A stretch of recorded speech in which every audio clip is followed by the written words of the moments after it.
Sa 17 taon na nabuhay ako nang walang paningin, ang pananaw ko sa mundo ay nakasalalay sa kung anong naririnig ko mula sa aking mga kapamilya. Mukhang masaya naman ang mundo. Maraming nangyayari. Kaya nung nakahanap sila ng eye donor, agad-agad akong inoperahan sa mata. Ang saya-saya ko nun. Sa wakas, nakikita ko na ang mundo. Sabi ng nanay ko, ipahinga ko daw muna ang mga mata ko.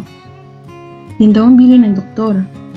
Pero mag-iisang buwan na ako sa bahay, hindi pa rin ako pinapalabas.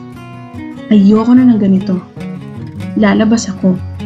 Kung ayaw nila akong samahan, lalabas ako mag-isa. Malaki naman na siguro ako para dito. Kaya umalis ako. Tinuklas ko ang dapat tuklasin. Sinilip ang dapat silipin. At dun ko nalaman kung bakit ayaw nilang makita ko ang mundo. Sa paglalakad-lakad ko, nakita ko ng mga bahay. Bakit walang pintura?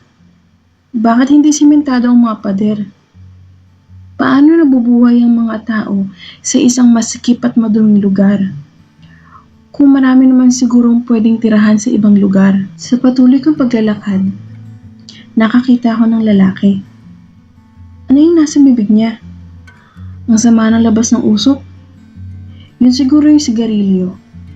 Sabi ni Papa, masama daw yun sa katawan. Pwede ka raw mamatay dun. Bakit naninigarilyo pa rin siya? Gusto niya bang mamatay? Samantalang akong pinipilit mabuhay, may mga taong gustong magpakamatay? Akala ko nakikipagkaibigan, may masama palang balak. Nilapit niya yung mukha niya sa mukha ko. Kaya ako'y tumakbo ng tumakbo. Takbo ng takbo, ngunit parang siya ay nakasunod. Kung saan-saan ako napunta. Kung saan-saan mababatong lugar napadpad ang mga paa ko. Ang hirap. Takbo ako ng takbo. Takot na takot ako. May mga tao palang ganon. May mga tao palang masasama. Sa pagkatakbo-takbo ko, marami akong nakitang basura sa paligid.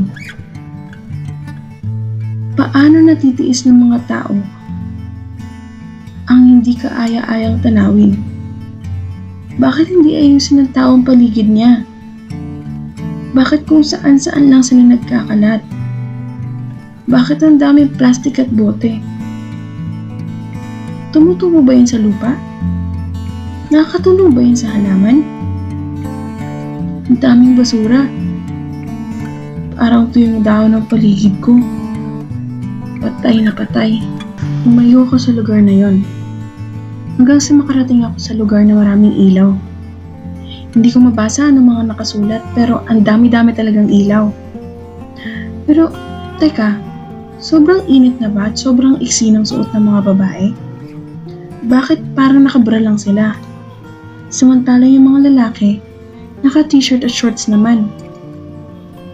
Ang dami-dami nagyayakapan at naghahalikan. Pero bakit patay sindi ang ilaw? Umalis ako sa lugar na yon na maraming iniisip. Ang gulo ng utak ko. Ba't patay sindi ang ilaw? At bakit sa kabila ng palumuti ng mga babae, hindi sila masaya? Parang libong-libong nasasakyan ang nasa utak ko. Nagbabanggaan, nagraratsadahan, bumubusing na ng mga salitang hindi ko maintindihan. Ang gulo. Sana pala hindi na ako umalis. Tumuloy-tuloy ako hanggang sa tumambad sa akin ng isang madilim na lugar. Ang baho. Gawa ng imburnal na nasa tabi nito. Pero, habang naglalakad ako, nakakita ko ng mga tao. Mga taong natutulog sa kalsada. Natutulog sa daan. Bakit sila natutulog doon? Ayaw ba nila sa bahay nila? Bakit ganito? Hindi ito ang mundong nasa isip ko. Hindi ito ang mundong sinabi sa akin ng mga magulang ko. Ito ba ang dahilan kung bakit ayaw nila akong palabasin? Ayaw nilang makita ng mga mata ko ang totoong mundo.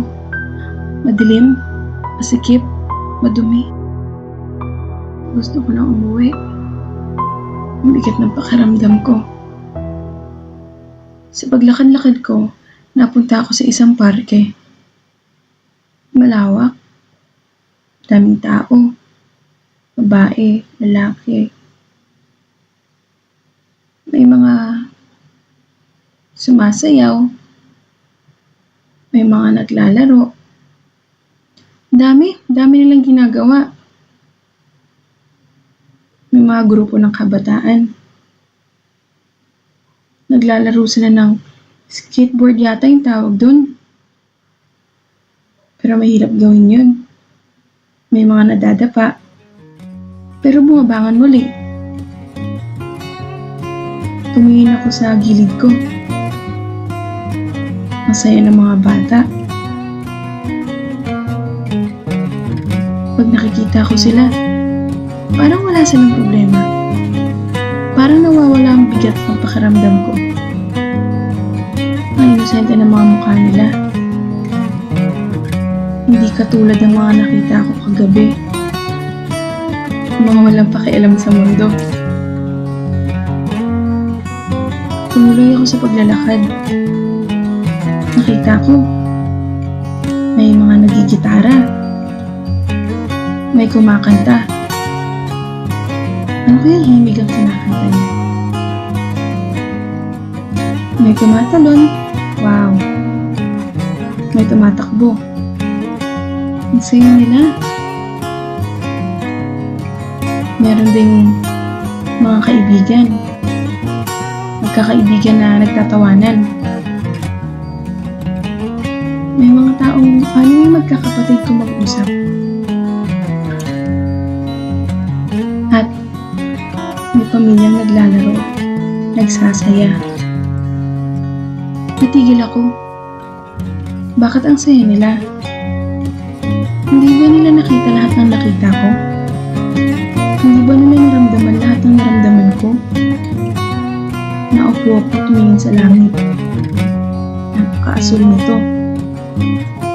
Sa pagkakataong iyon naisip ko na sa isang araw, dalawa ang kulay ng langit na makikita mo.